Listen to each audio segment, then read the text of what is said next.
Bottom line, after 1 year, profits quintupled. So not having a management team, having an owner dependency can be such a killer.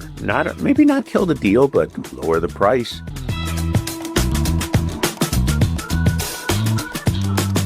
Welcome to part 2 of Silent Deal Killers. I'm John Martinka, and this is the Getting the Deal Done podcast. In part 1, we talked about customers and culture and how they can destroy a buy-sell deal at any time from start to right before closing. Today in part 2, we're going to talk about management and employees, people, and negotiations. So let's start with the management and people. And it's very interesting because I recently was at a conference for a small nonprofit where I'm on the board, and some of the people were complaining that the executive director has to be involved in everything. He has to rewrite everything multiple times. So the communications that have a time element to them don't go out on time. And by the time they go out, a lot of things that are in that newsletter to their, hundreds, thousands of people, they're past the deadline, shall we say. So my favorite story, and I like to tell this one when I'm a guest on podcasts, is about a client. Over the years, I did 5 projects with them. And one of them was the owner told me, I'm just not making enough money. My sales are there, but the bottom line isn't. So I did a project, and among other things, I did focus groups, I think at least 3 or 4 with most of, if not all of the 50 employees. And then I had one offsite with the management team. And really what it came down to is everyone was in agreement. We could do better, and we don't do better because everything has to cross the owner's desk. He has to be involved in everything. He has to prove everything. And approving isn't that big a deal, except the fact the guy traveled a lot. And when he wasn't there, it piled up. We did a little exercise in delegation. And a couple months later, he told me, my people are complaining because I've delegated so much that they have a lot of work.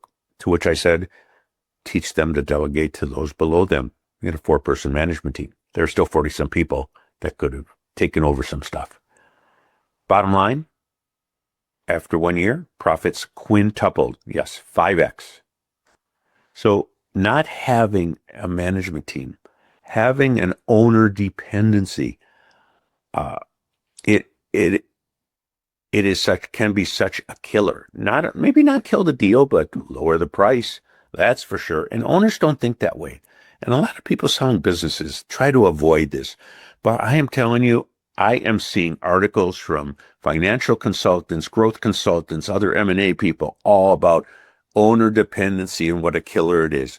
In fact, in another podcast on Getting the Deal Done is Derek Hriger, and he has an AI program that documents an owner and management team's processes so that it's all there, so that when they come to sell, they can say, I have done the data dump. The brain dump is in this, I'll call it private AI. It doesn't go on the internet. And the team or the buyer can access that at any time. Because what you want is like a deal we recently facilitated for our client, the seller. And he was let's just say he wasn't too important at all to the day-to-day. He did some biz dev, and he just, institutional knowledge here and there. And he was so non-dependent to the business that when the contract was done and the buyer went through the section on representations and warranties, which is the seller guaranteeing everything they have told the buyer is true and correct, they asked the CEO to sign also, because there are so many times they asked the owner, what about this? What about that? And he said, I don't know. Talk to the CEO. That's what you want. Next silent killer under management and employees, and that is turnover. And it's undesired turnover. It is not the people you want to leave, not the people underperforming. I recently stepped off the board of a company, about a $25 million a year sales company that I had been there 8 years. It was time. And it was one of the things that always came up. Why so much turnover? Is it good turnover or is it bad turnover? If it's bad turnover, we got to deal with this. If it's good turnover, why are we hiring those people so frequently? I'll give you a real life example. A number of years ago, a business owner hired me, and he had bought a second company, and he felt he got taken advantage of, that they had misled him, etc., etc.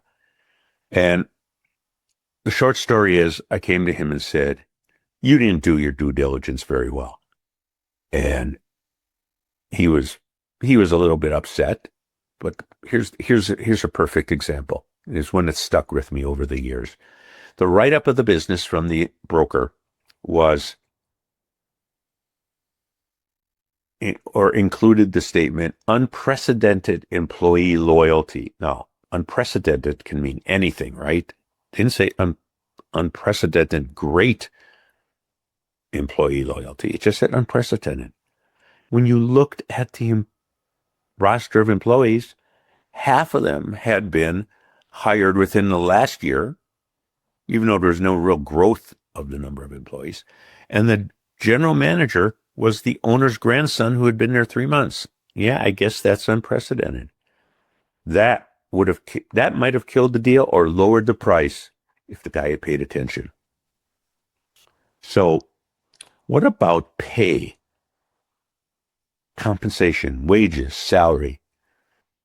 And it's all tied to HR. And by the way, HR can be a silent deal killer all on its own. There are so many traps, and you got to watch out for them. And companies that don't have a policy and procedures manual, or it's 10 years old, are really just, perhaps a landmine waiting to go off. But let's talk about compensation. If pay is under market, that means you are either getting C people, not B people, not A people, or you're going to have a lot of turnover. And I remember I was in Portland, Oregon, and was an owner of a window manufacturing company, and he's bragging about how little he pays to pay his people. What he didn't really pay attention to was he had incredible turnover and an extremely high rate of absenteeism. That was costing a lot more money than a few bucks an hour. Definitely in productivity and training and all of that. Pay attention to all these things for management and employees: owner dependency, turnover, HR, and compensation. And then negotiations. I'm going to start with what I have come to term nibbling. And it's the business seller who makes a deal and then decides, I want a little bit of this. I want a little bit of that. I want that truck. Yeah. I know the truck's used a little bit for business, but it's really my truck. I want the truck. Nibbling here and there, a few thousand there, a few thousand there. You pay for this buyer. I don't want to pay for that. Pay for it. It can get things off track. I think of one, the truck is a good one because of a deal where, the buyer pressed the seller, and the seller lied. And he said, I only used the truck. I used the truck personally. And yes, I will deliver things to our third location, which is between our main two locations and my house. And the buyer didn't believe it. And he said, I'm factoring in an expense for leasing a new truck. He gets in there the first day, and the people said, we need to get this stuff over to the other facility right nearby. And he says, well, how do you get it there? He says, well, we always use the owner's truck. Yep, the owner lied. He just wanted that truck.